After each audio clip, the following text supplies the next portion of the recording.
Here is the question, एक continuous rate अगर आपको दे दिया जाए फॉर एन्युटी पर्पस, तो आप उस कंटिन्यूअस रेट को किस तरीके से सॉल्व करेंगे? एक क्वेश्चन लिखते हैं जो आपकी बुक देती है हमें। वो कहते हैं, if rupees 500 is deposit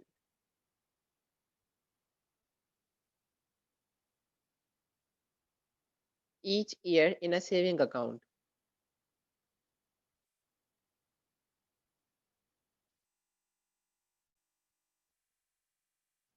paying 5.5% per annum, compounded continuously,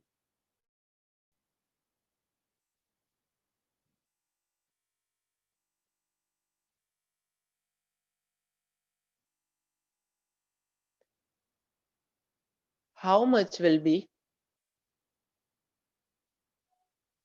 in the account after 4 years?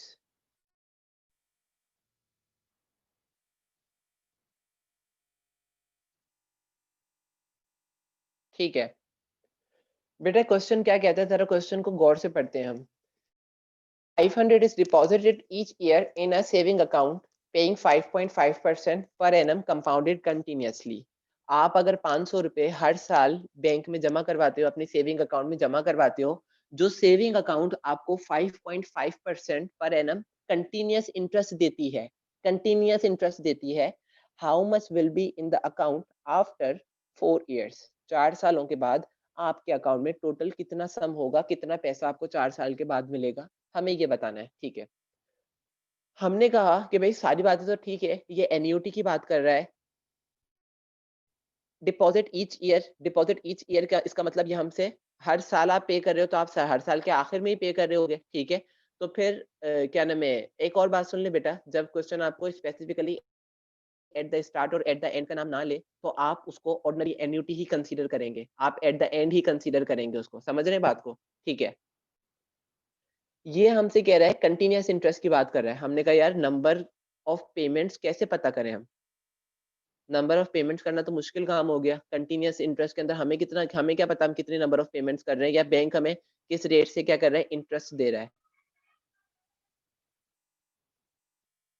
तो बेटा हमारे पास, हम पीछे कॉन्सेप्ट्स के अंदर, पिछले पिछले लेक्चर्स के अंदर हम एक बार डिस्कस कर आए हैं कि हमारे पास एक फॉर्मूला होता है, I is equal to Euler's number की पावर r-1। बेटा ये आई क्या था? ये आई था आपका इफेक्टिव रेट। आपका इफेक्टिव रेट ये आई था। इफेक्टिव रेट का मतलब आपका एनुअल रेट, सालाना रेट।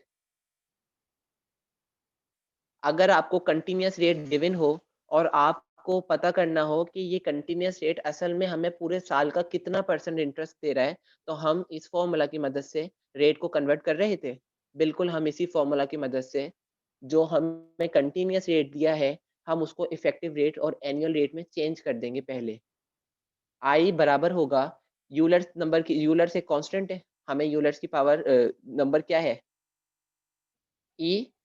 आपको रेट कितना दिया है क्वेश्चन ने? 0.055, 5.5%, 0.055 के बराबर होगा, -1।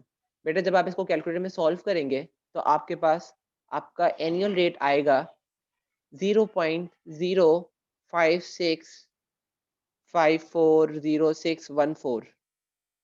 ये आपके पास रेट ऑफ रिटर्न आएगा, जिसे अगर आप यूं लिख लें, 5.65406146.8%। आपने क्या करना है, आपने बताना है कि आपके पास 4 साल के बाद अमाउंट कितनी होगी। ये आपका एनुअल रेट आ गया। अब इस एनुअल रेट को हम आराम से पुट कर सकते हैं। कंटिन्यूअस रेट से हमारा काम खत्म हो गया। कंटिन्यूअस रेट से अब हम, हमारे पास कंटिन्यूअस रेट का कोई काम ही नहीं है। आपके पास एन्युटी का फॉर्मूला है, sum is equal to series of payment 1 plus rate. Rate कितना है आपका? 0.0565406148। पावर है आपके पास 4 -1 अपॉन 0.0565406 148। तो आपके पास सम आता है, आर की वैल्यू क्या थी हमारे पास क्वेश्चन में? हम हर साल 500 रुपये डिपॉजिट कर रहे थे, तो हमारे पास सम आता है वो 2176.105 रुपीज हमारे पास 4 साल के बाद हमारे अकाउंट में इतने पैसे होंगे। सिंपली कंटिन्यूस रेट को इफेक्टिव रेट में चेंज करो, इफेक्टिव रेट को उठाकर रखो एन्युटी के फॉर्मूला में, तो आपके पास खुद ब खुद सम आ जाएगा। बेटा एक और बात याद रखिएगा, आप लोग ये सोच रहे होंगे कि सर ने इसको राउंड ऑफ नहीं किया और इतने लंबे मतलब सारे डिजिट्स लिए हैं। फॉर द एग्जाम पर्सपेक्टिव्स वो आपको आंसर बहुत ज्यादा नियरेस्ट क्लोज फिगर्स में दे रहा होता है। पॉइंट कोशिश कर राउंड ऑफ ना करो, जो होल वैल्यू है उसी को आप लिखने की कोशिश करो, ताकि आपका जो आंसर जो सम आए वो भी आपका होल वैल्यू में आए।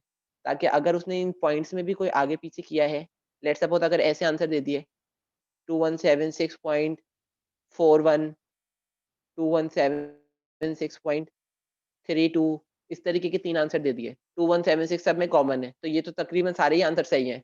लेकिन राउंडिंग ऑफ ना करने की वजह से हमें ये फायदा हुआ कि हमारे पॉइंट जो है वो एग्जैक्ट आए और हम एग्जैक्ट आंसर पे टिक कर सकते हैं। अब समझ रहे हैं बात को? इस वजह से मैंने ऐसा किया है।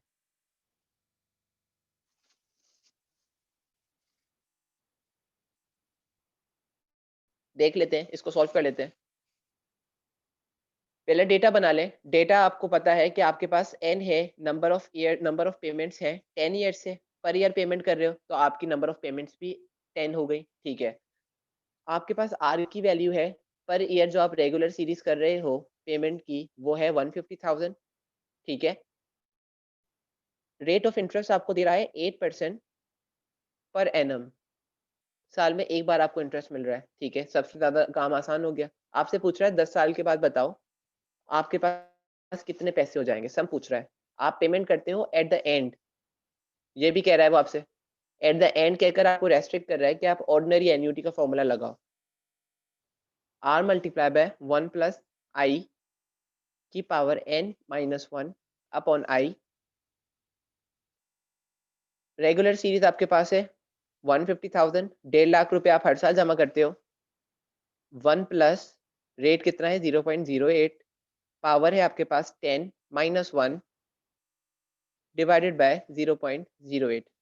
जब आप इसे सॉल्व कर रहे हैं तो आपके पास आंसर आ रहा है